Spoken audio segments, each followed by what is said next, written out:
All right, Super Chef. We're doing some interviews with our contestants, and we're calling this series Drill and Grill because I'm a dentist and you work the grill. Now that came about because we love what Super Chef does, what Abir and Tanya do, how they support small business, how they support nonprofit. But really, I like to talk, but I really like to eat. So I got to be a celebrity judge at Super Chef, and I've just loved this event from here on out. But what you guys do blows my mind. This is your first time in the Super Chef? This is Ed. Introduce yourself. Yes. Ed Figueroa. Ed Figueroa from Philadelphia, now Carlisle, and resident at Road Duck. Are you nervous about Super Chef? I am. I'm very Have you ever done something like that where you're serving 600 people?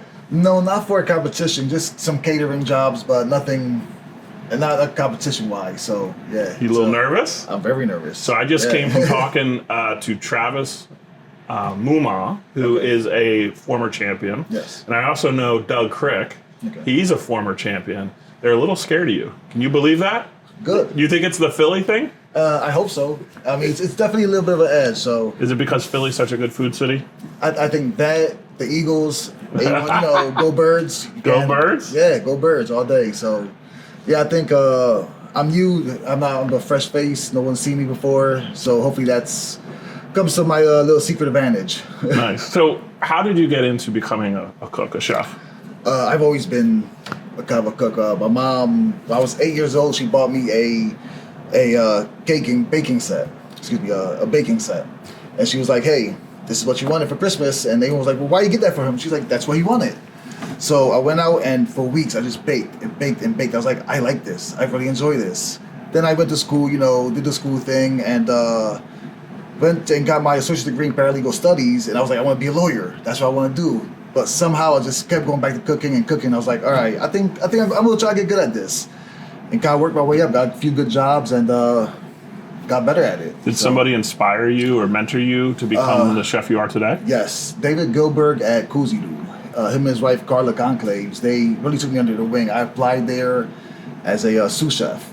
And he was like, I'm going to give you jobs. I like your attitude. You got good work ethic, but you're not a sous chef. You're barely a line cook. Let's start you off, one day a week on the line. It's like, great. It's a 2-person line. It's not that many people. I will figure this out. Worked my way up. A year later, I'm a sous chef. And he was like, this is awesome. Went from doing dishes and helping with the prep to really him taking me under his wing and hiring me at multiple places after that. So it was a great experience. Great experience. So you went from like law to cooking. Yeah. This seems like it's a lot more creative. Is creativity part of what makes a great chef? What makes a great chef? I think creativity and passion. It's if you don't want to be here, I'll tell you when it's like the mafia. It's hard to get in once you get out. You got 6 months. If you don't really love this job and love this with all your heart, don't do it. Get out. Because I love this. I've been doing this almost better part of 20 years. And that's what keeps me coming back every day. I get to put myself on the plate. When I make something and everyone's like, oh, this was great. I'm like, that's what I work for. That's what I want to see. That's what I want to make everyone happy with my food. If you don't really have that, you're just coming in and just doing the job, you're going to eventually burn yourself out. So. Yeah, I mean, food is love. It's what brings people together. Definitely. I was just talking earlier in my last segment. Everybody hates to come to see the dentist, but everybody loves to come to see the chef. And here you're at 113 Social. How did you end up at 113 Social? Kind of by accident, really. I was working at a nearby restaurant and met Kevin. And actually, I know Tiff, the bartender. She worked with me at a different restaurant, and she's phenomenal. She's like, hey, they're having over here. I was like, all right, I'm really trying for something different, time for a change. I was just kind of working around different restaurants in the area, just being new from the area. Got here interviewed with Kevin, been phenomenal. He's like, hey, let's come on. I got stuff opening up. I got stuff working. Let's make this happen. I saw his passion and his drive, and what he really brings to the table is he really wants everyone to be on the same team, put out great food, and have just a great guest experience. He has that passion that I'm looking for someone that I want to work for. A lot of people are like, hey, come on, we could do this, we could do that. I'm like, okay, but someone's like, hey, let's do this. I'm like, hell yes. That's what I want to work for. You left Philly to come here to Carlisle because of your wife. Yes, yeah. You met her on a plane. I met her on a plane. Was it the cooking or was it the personality? I like to think I'm funny. Okay, there's the humor. It was the beard and the humor. All right. Those two things. And that's how you ended up with Kevin Rockwell. Yes. Rockwood. I'm sorry. Yep, that's okay. And that's how you ended up with Kevin Rockwood. Yes. Yeah. So, Kevin, you have 113 Social as part of Rogue Duck Concepts? Correct. Rogue Duck Hospitality Rogue Duck is the parent Hospitality. company. Yep. I have two partners, Chris Rice and Steve Capone. We created Rogue Duck Hospitality back in 2020. During the pandemic. During the pandemic, everyone else was closing restaurants, and we thought it'd be a great idea to open one up. And that's the reason why 113 Social has the name Social in it. Because it's all about bringing people together. It's all about people coming, enjoying, sitting, talking, experiencing food. I like to think we just create an environment for people like Ed, our executive chef, Ross Graham, and the rest of the team, just to do what they do and to be passionate about that. Well, it's amazing. This is my first time in here. I actually went to school at Dickinson, so I remember this being lots of different things. I can't believe the way it looks, how you've opened it up, the size of this. It's really like a centerpiece in downtown Carlisle. Tell us a little bit. I know you're really passionate about the process that kind of went into creating this. Tell us a little bit about that. Very passionate about it, yeah. I left a restaurant that I'd been working at for about 18 years. It's no longer open. I met up with my partners. We formed Rogue Duck, like I said, and then we started here. And we had an amazing company, Carlisle Design Interiors, that came in and really, I'd say, help us did the design, but they did more than help. They really took the lead and led us to where we are here. And we are very passionate about it. We're very pleased with the way it came out and the fact that we do go a little bit of the extra mile because we think people deserve that, right? You're going to come out, you have a lot of places to spend your money. And we want people to feel good and feel comfortable here. And the design and the atmosphere and the ambiance were a big part of that. So, did you know it had to be Carlisle? I was born and raised in Carlisle. Okay. I've lived here my whole life. Oh, wow. I went away and worked in Boiling Springs for 18 years. And coming back here, it feels amazing. Ed is from Philadelphia, so when you live in Philadelphia, going away and coming back to Boiling Springs, which is like 5 miles down, Right. See Carlisle. You go outside of Carlisle. Yeah. You leave the borough. And Going away is it's a not big Boiling deal. Springs. It's like, But hey, But it's amazing to sit, and I live 3 blocks away. Oh, that's awesome. So you walk to Downtown. work, and people are honking. Hey, Kevin, how are you? Hey, how you doing? Right? It's an amazing town to operate and to have a restaurant in, for sure. Yeah, and it's incredible. I think between Dickinson and all the local businesses that are here, this is kind of like this. My wife and I, we live closer to Mechanicsburg, and then we moved out a little bit closer to here. And if we're deciding where to go out on date night, whether it's Harrisburg or Mechanicsburg, Carlisle's the place to kind of come. It's a great little town to walk around in and have this. Do you get a lot of foot traffic, a lot of college traffic? We do, and we think Carlisle is just an amazing place. This town is fantastic, right? We've got lots of our local borough government, the Love Carlisle or Downtown Carlisle Association group does a fantastic job of bringing businesses here. I really can't talk enough about Carlisle, right? It's a safe downtown. Yeah. It's very walkable. You've got great restaurants here. You've got great shopping here. We like to think that Carlisle is developing a food scene that we're just happy to be a part of it. Like I said, there's lots of great restaurants down here. And I think people sometimes forget about Carlisle. Like you said, you're in Mechanicsburg and you think, oh, where are we going to go tonight? Yeah. And you think, oh, Harrisburg. Oh, Hershey. Oh, right? Hey, Carlisle, right? We're 10, 12 minutes down the road. And we've got things that we think we offer that, nowhere else around does. So what made you want to do SuperChef? It's a big commitment. Ed did. Ed did? Ed talked you into it. And that's one of the main reasons Ed and I are together is because of Ed's passion, right? And to me, that is paramount. It's having somebody in this business that loves to do it. You're not just doing it to do it. And when he came to me and I saw in his face, he said, hey, I saw this thing. Do you think this is something that we could do? I said, absolutely we can, right? Because I think it's great. I think it's just phenomenal. And it's also just to get us out there, right? You arrogantly think that everybody knows about you, right? And then you go into Mechanicsburg and someone says, what's 113? I've never heard of it. And you go, what are you talking about? So it's also a great way to get our name out there, to let people know what we're doing. We are a very serious restaurant group. Just because we're in Carlisle doesn't mean we can't do big things. I love it. And that's the great thing about SuperChef. It's an affordable way to get out and try, 8, 9, 10 of the best restaurants around. I want to dial it back for 1 second. You're going to cook for 500-600 people. If you could cook for 4 people, alive or dead, anybody, set your table. Who are the 4 people you'd cook for it?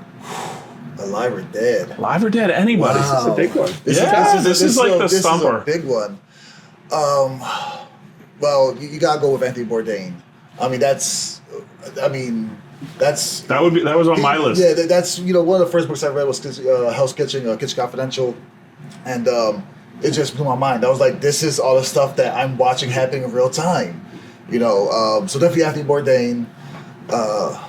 I'm a big music fan, so I'm gonna go off the limb on this one, Jada Kiss. Just that's one of the people I've been dying to meet all my life. As a music fan. 2 more people. Wow.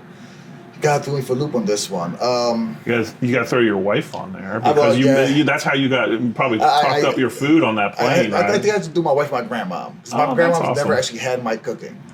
That's awesome. She'll be in town for the event. Actually, she's coming. Are you serious? She is. My mom is the first time your grandmother's going to taste your cooking. You're going to be serving 600 people and your grandma and my grandma. Come on, I'm finding this out for the first time. So that's so cool. That's some pressure. Awesome. I love it. It's funny that I was going to say if he doesn't win, he's fired, but I feel like his grandmother being there is way more pressure than that. So I'm not even going to say. Yeah, actually, my mom's flying in from Texas for it as well. Wow. I just found that out this weekend as well. So yeah, it's All right, I got another tough question for you.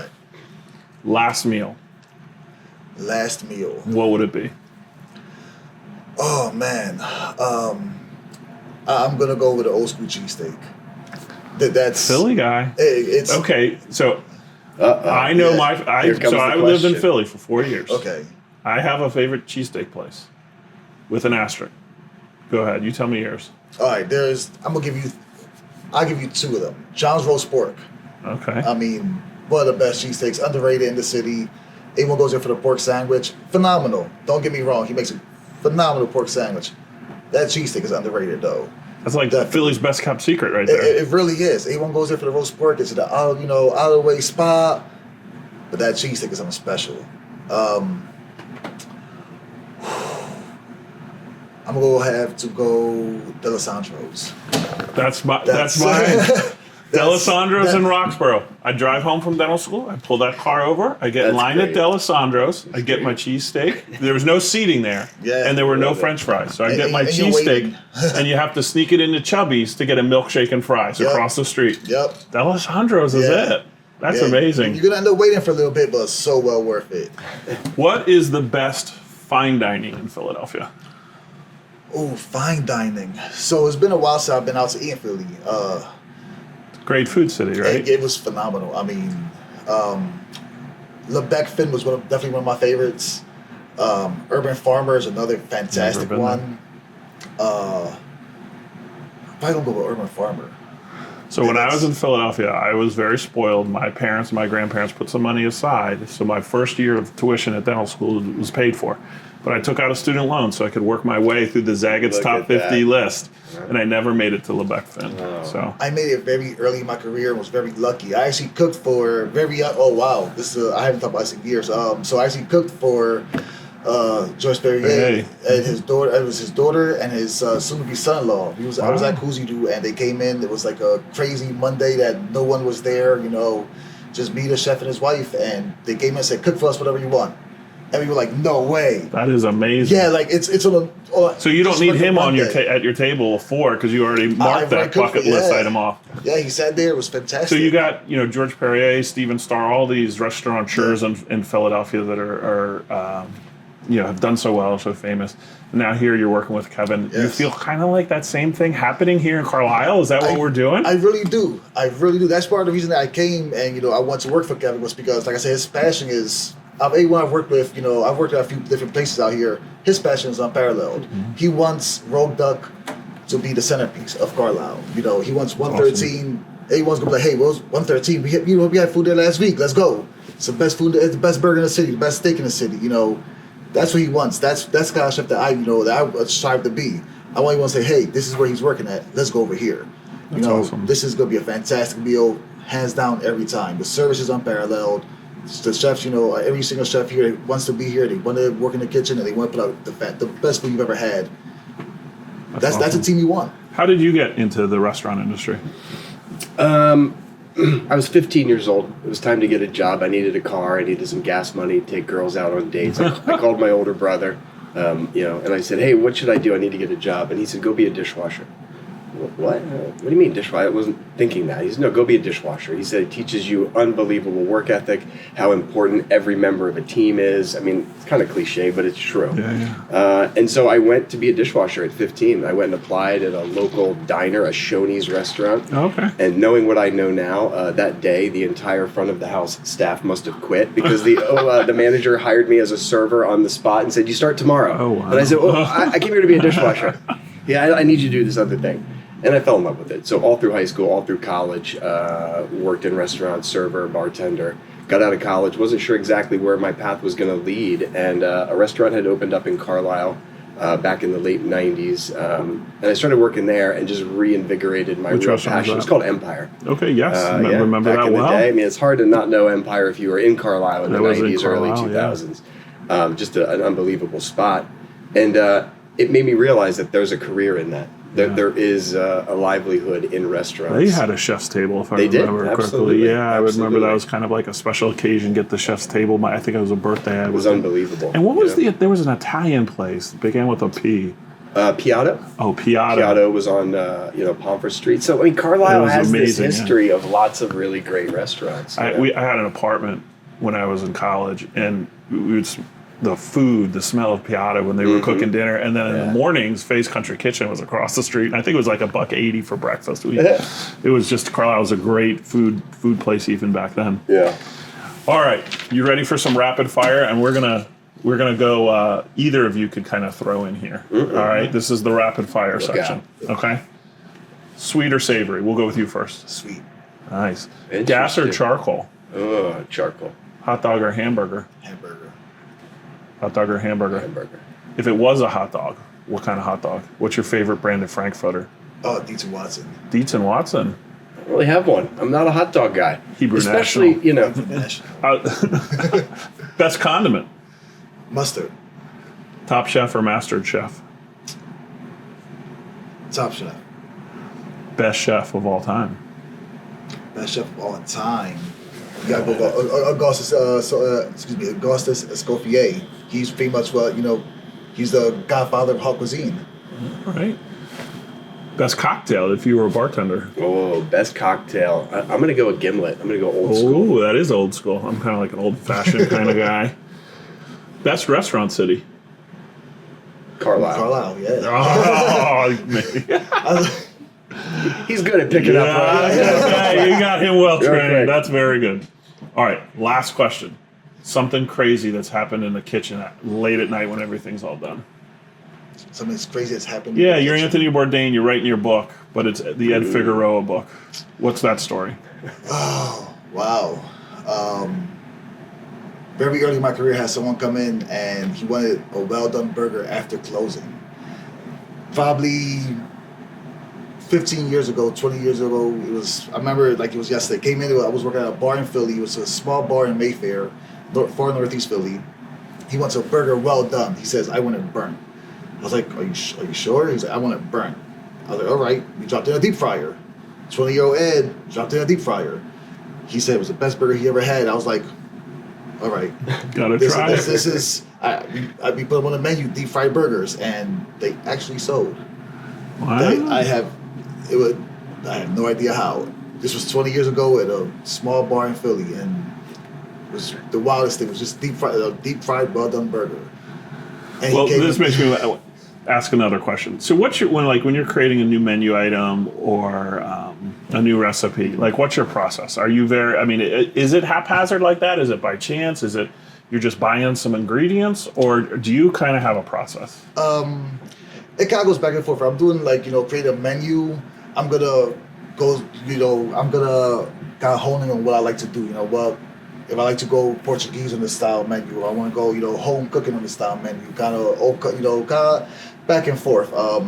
If I'm cooking just at home or I'm cooking just anywhere, I'm like, you know what? Let's see what we have in the pantry type of thing. Hey, we might have some leftover trout. Oh. We might have some leftover beef something. Figure it out. Make it good. Sometimes the best the best dishes are created by happenstance, Yeah. right? And then refined after the process, right? So something comes up and you say, hey, let me just grab something together. You're making a quick meal or, a fried burger for somebody. And then it awesome. happens and you say, well, wait a second. That's when the metrics come in. You say, okay, turning well, the let's dials tweak a little this bit. a little bit, right? How do we actually do this? How does this, consistency and all that kind of stuff. So yeah, it is sometimes. Do you have a favorite menu item at 113? That's tough. What's the most popular menu item? Well, our chef, Ross Graham, who's worked with me from the very beginning, he created all of the main menu items, for our restaurant group. And people like Ed have come along now as a sous chef. Now he's doing a lot of creativity. But the Korean barbecue ribs are hard to beat. Wow. It's about a 2-day process where we're taking these ribs, we're smoking them, they come back in. Not going to give you all the secrets, but it's a pretty unbelievable process, and it's just a great dish. Something like a rib that we've all had so many times, but then you eat these ribs and you go, oh, different. okay, Wow. that's different. We also are very proud of our steak program here. We're using all Carwood Farm, which is 7 miles from here. So it's something not a lot of restaurants can do. We're taking it, and we buy 4 cows every month. So every piece of beef in these operations comes from one single source. That we know how those That's animals amazing. are treated. We know everything they're being fed. We know really from the time they're born till the time they arrive here, everything about them. And that's super important to us. That's awesome. Because not only is it the local aspect that's very important, but the traceability is important, but also the husbandry of these animals is important, right? So not only do they taste good, but how are these animals being treated? That's also very important to us. That's awesome. So you had me at steak program. Right? You didn't say I have great steaks. You have a great steak program. Well, you I'm have all in on that. right? But it's interesting That's awesome. because by utilizing the entire animal, we are using some Yeah, that's fun, great. different cuts that most people aren't. We're doing things like a beef tongue ramen here and there, right? We're taking the bones and making stock. We're doing marrow, We're taking the fat from the animals, rendering that into tallow, and using that for our fryers. So, That's so cool. we're really doing all of the things that we really Farm want to to table. do. Yeah. What's your favorite dish here? You know what? I am a big fan of ribs. However, just on the sweet note, our desserts are underrated. Our, Nate does a great job. Jim does a great job downstairs doing the desserts. His cheesecakes are phenomenal. That's probably my number one thing is that cheesecake. I mean, I'm a big. I love cheesecake, baby. I always hated New York cheesecake. It's always too dense. Cheesesteak, cheesecake. We got it covered, man. exactly. We're coming and hanging out with you, buddy. That's awesome. Good food, good time. So, Do you have a secret ingredient? I know I said we'd wrap this up, but I'm so this SuperChef thing, man. I'm so excited for you. Your He's first wound up. one. I love it. I know. Yeah. You could tell he's ready. Do you have like a secret ingredient A secret or something you think? Oh, love. Love. Oh, brother, Love. sitting in brotherly love. Yeah, I'm bringing it. Nice. All right. Here's the last question. So my friend Dougie Crick, Dodge City, has won this competition before. Okay. He's got a SuperChef tattoo. Are you gonna get a SuperChef tattoo if you win this thing? Ooh. Maybe we'll go Super Chef Road Duck. Super Chef Road Duck. There And you a go. duck with the little S on the Yeah, chest. there I you love go. it. Yeah, There we little go. cape. Only one thing bumming me out. This is Monday. I'm so hungry. I want to come back. I want to bring my wife. I want to sit right in this booth, have a gimlet and an old fashioned, Nice. some cheesecake, and some ribs. But you guys are closed on Monday. We are. I'll We probably are. see you tomorrow. But hey, Pitt Street, our other restaurant's open today, so we'll take Is that you there. right? I probably bring her up. I'm gonna There bring you her go. up. What's There the you go. best dish at Pitt Street? Pitt Street, that's a tough one. Our pizzas are really phenomenal. They are. It's amazing that when we were developing the menu for that restaurant, Ross, the chef, had a burrito. And I said, I don't really want to do a burrito. I just don't think that's going to sell. He said, can you do me a favor? Can you just put it on? Trust me on this. I said, I don't know, man. I'm really, you're the chef. Let's do it. Well, it's our number one seller. Wow, Right, there so you things go. like that, are really pretty awesome. That's the But chef. it's hard to pick one dish. Really, we're not a one-trick pony. Well, Road that's why I Duck got married, hospitality. so I yeah. could eat my dish and then half of my There wife's. you go. So you There you could go. get more variety. Yeah. I'm a big fan of chicken salad. Over there? Yes, the chicken salad sandwich is, it's Off fantastic. out of the world. The idea is when you come to one of our places, you know the quality is going to be there. You know the passion is going to be there. So it depends on what you like, right? And that's the way we like Yeah. to say it. It's not as if we're a restaurant where, we're known for our crab cake, but everything else is okay. There's a lot of places out there like that where you find the one thing that they do well and everything else is okay. Okay. We like to all think we good. do hospitality really well, and that's kind of our mission. So Amazing. Well, thank you guys. Thank you. Good luck to you. Thank you for Appreciate taking the it. time. Yeah, absolutely. We're excited. This We're is fun. excited to win this thing. Yeah.